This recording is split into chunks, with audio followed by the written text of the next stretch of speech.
Governor राज की बात हुई ना, वजीर आजम सिंध में मुदाखलत चाहते हैं। डाकू राज के खात्मे के लिए सिंध को हर तरह की मदद देने के लिए तैयार हैं। वफाकी वजीर दाखिला शेख रशीद की मीडिया ब्रीफिंग, कहा नादरा में कुछ लोगों ने दहशत गर्दों के कार्ड बनाए, इदारे के करप्ट लोगों को गिरफ्तार किया है, किसी को कोई एयरबेस नहीं दिया जा रहा। लापता अफराद के लिए कौमी असम्बली में कानून ला रहे हैं।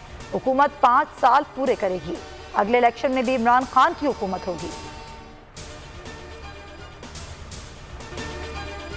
खदशात में घिरा PSL, खिलाड़ी एयरपोर्ट पहुंच गए। अब से कुछ देर बाद अबूधाबी रवाना होंगे। सरफराज समेत 25 अफराद को वीजे नहीं मिले।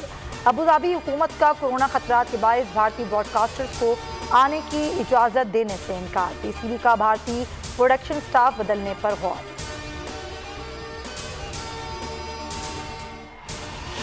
जनूबी एशिया में खुशहाली का दारोमदार पाक भारत ताल्लुकात पर है। मकबूजा कश्मीर की सूरत हाल का बखूबी इल्म है।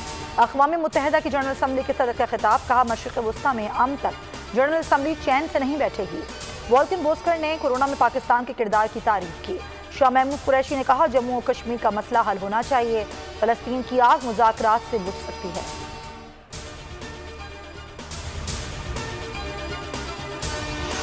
अमीर और गरीब के लिए अलग कानून रखने वाली कौमें तबाह हुई। मदीने की रियासत का पहला उसूल, कानून सबके लिए बराबर होगा।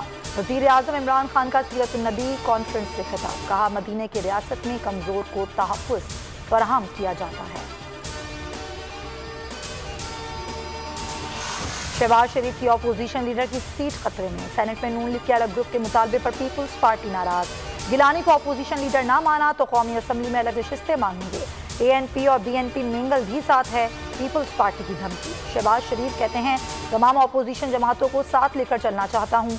मौलाना फजल रहमान ने कल शहबाज शरीफ को इशाइये पर बुला लिया। पाकिस्तान स्टॉक मार्केट में रिकॉर्ड ट्रेडिंग। आज 2 अरब शेयर का कारोबार हुआ। मालियत 38 अरब रुपए से जायद थी। ये किसी एक दिन में सबसे बड़ा हजम है। गुज़िश्ता रोज़ 1 अरब 56 करोड़ से जायद हिस्से का कारोबार हुआ था।